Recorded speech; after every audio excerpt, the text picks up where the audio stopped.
নমস্কার বন্ধুরা, আজকে আমি আপনাদের সঙ্গে শেয়ার করব একদম রেস্টুরেন্ট স্টাইলের সোয়া কারি। আর এইভাবে সয়াবিন রান্না করলে এর কাছে চিকেন মাটন সব ফেল। আর এটা খেতে এতটাই টেস্টি হয় না, যদি একবার এইভাবে বানান বারবার এইভাবেই বানাতে ইচ্ছা করবে। চলুন তাহলে দেরি না করে শুরু করা যাক।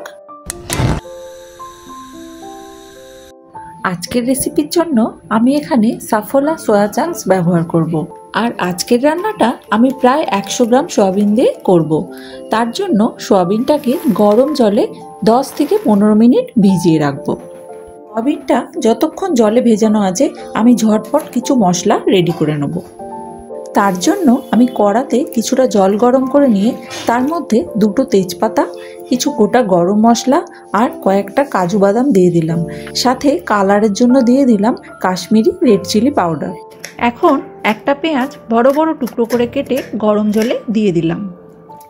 এবারে 2টো টমেটো কেটে নিচ্ছি, এটাকেও গরম জলে দিয়ে দিতে হবে। আর এটা ততক্ষণ অবধি বয়েল করে নিতে হবে যতক্ষণ না জলটা মোটামুটি শুকিয়ে যাচ্ছে। এখন আরও একটা মশলা রেডি করে নেব। তার জন্য কিছুটা ধনেপাতা কুচিয়ে নিলাম, সাথে আমি ডাঁটিটাও দেখুন কুচিয়ে নিচ্ছি, এতে কিন্তু গন্ধটা খুব সুন্দর আসে। ধনেপাতাটা মিক্সিং জারে নিয়ে নিলাম, সাথে নিয়ে নিলাম 8-10টা রসুনের কোয়া, কিছুটা আদা আর 2টো কাঁচা লঙ্কা। এখন এটার একটা পেস্ট বানিয়ে নেব। এদিকে দেখুন এটাও জলটা শুকিয়ে মোটামুটি ঠান্ডা হয়ে গেছে, এটারও একটা পেস্ট বানিয়ে নিতে হবে। এখানে সোয়াবিনটা মিনিট 15 গরম জলে ডোবানো ছিল, তো এবারে এটাকে নিকড়ে নিকড়ে একটা বড় জায়গার মধ্যে তুলে নেব। এবারে এর মধ্যে দিয়ে দিচ্ছি জল ঝরানো বড় চামচের 1 চামচ টক দই, হলুদ, স্বাদ মতো নুন আর 1.5 চামচ মতো বেসন। আর দেখুন যে ধনেপাতা, আদা, কাঁচা লঙ্কার পেস্টটা বানিয়ে রেখেছিলাম সেটা দিয়ে দিলাম 1 চামচ মতো, সাথে দিয়ে দিলাম একটু কসুরি মেথি, দিয়ে ভালো করে ম্যারিনেট করে নেব। সোয়াবিন রান্না করার পরে অনেক সময় কি হয়, শক্ত হয়ে যায়, কিন্তু একবার এইভাবে রান্না করে দেখবেন একদম নরম তুলতুলে থাকবে। এটাকে এইভাবে ম্যারিনেট করে জাস্ট 10 মিনিট রেস্টে রেখে দিতে হবে।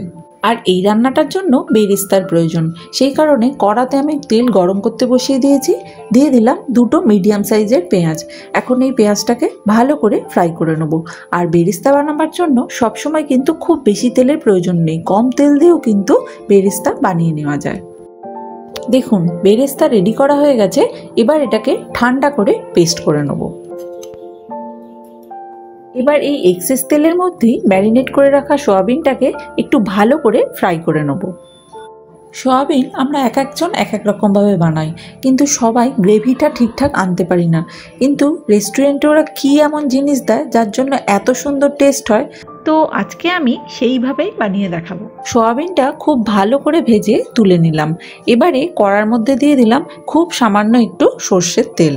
তেলটা গরম হয়ে গেছে, এবার এই তেলের মধ্যে দিয়ে দিলাম একটা তেজপাতা, একটা এলাচ, একটু দারুচিনি আর 1/2 চামচ মতো গোটা জিরে, দিয়ে এটাকে একটু ফ্রাই করে নেব। সুন্দর একটা গন্ধ বেরিয়ে গেছে।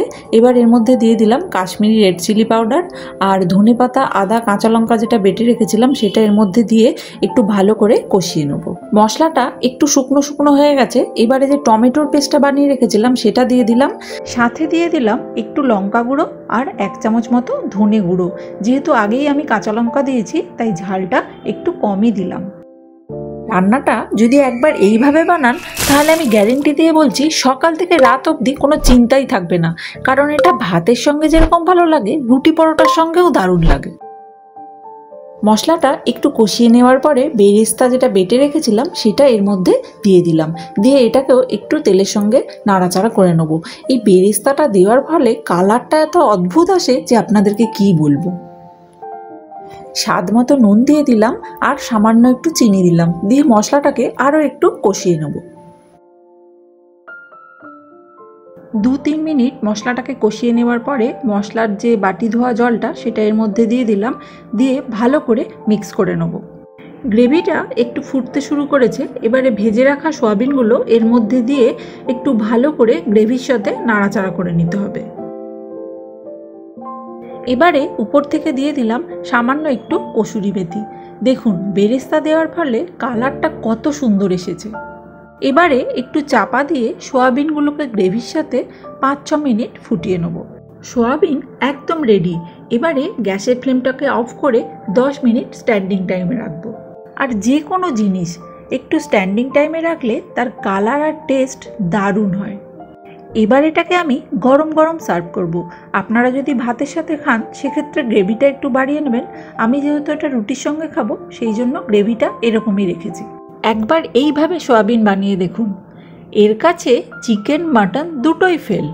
এইরকমই কোনো ইন্টারেস্টিং রেসিপি নিয়ে আবার দেখা হচ্ছে নেক্সট ভিডিওতে। সবাই সুস্থ থাকবেন, ভালো থাকবেন। টাটা।